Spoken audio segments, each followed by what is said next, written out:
Okay, so here I am, just going into my 20th year with Mainline Baits, which is a bit scary really, seeing as a bait company is the most constant thing in my life. But I think that's just a reflection on A, how good they are, and B, how good they've been to me.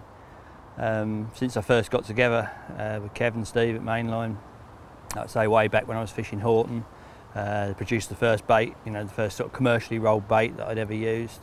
And we absolutely emptied the place on it. We caught so many fish, and it made me realise really how much some people know about bait and how little I knew about bait.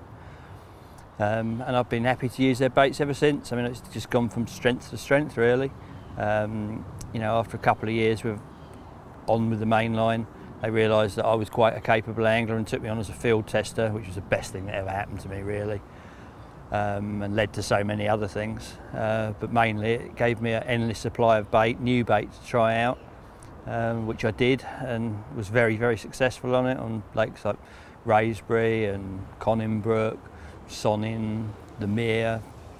All the big fish I've caught all the fish I've caught on bait over the last 20 years have been on Mainline Baits, and I am really that confident in it now that I know I'll never use another boilie. There's absolutely no need for me to look elsewhere. For me, it's just like confidence in a bag.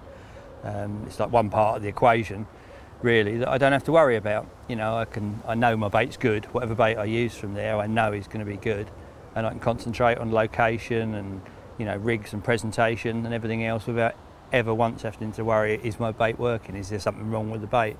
Because there never has been. And I can't see that there ever will be. So it's put me in a good position, really, to have that confidence in a bait and a bait company. One of the main things about Mainline is they're always looking forward.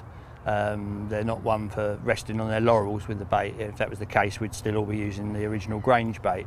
It's one of the most fantastic levelers that's ever been in carp fishing, in my mind.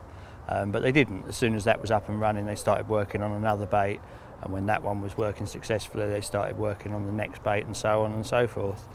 And I think that's really why they're up there right at the top of the tree where they are now, producing quality baits just one after another.